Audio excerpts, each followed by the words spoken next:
This is Oliver Slope with Blue Line Futures from the floor of the CME here in Chicago, and we are trying to stage a turnaround Tuesday here in the grain markets. I want to first start by looking at the corn. May corn contract is going to be the month of interest for us.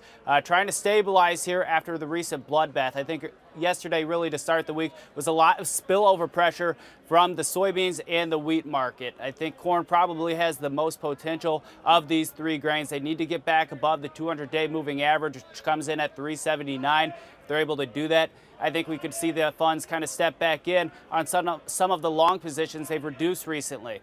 On the support side of things, 371 and 3/4 to 373. Key Fibonacci retracement level as well as the 50-day moving average. Keep in mind, do have planting intentions next week. That's going to be a big report going forward. So potentially some of this is just some position squaring going into that. Now moving over to the soybeans, as we've mentioned over the past several weeks, we are not as optimistic. This is a relief rally and nothing more than that in our minds until we can get a close back above 1040. These rallies are meant to be sold. 1016 to 1018 is going to be key pivotal support. This was previous highs back in January, as well as the 50-day moving average. A break and close below, I think, invites and encourages additional long liquidation, potentially below that $10 handle. Now, wrapping things up with the wheat market. Wheat, a lot of technical damage.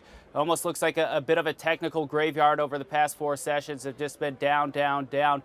449 to 450 has held as support here today, but I think we test that again, it will break down. This was resistance back in January, and another test really opens the door to potentially contract lows about 423 to 425. Obviously, we're going to watch that KC contract very closely. We've seen some rain work its way into the weather over the weekend and potentially through the rest of the week, so that's going to be something very notable going forward. So that's what we're looking at.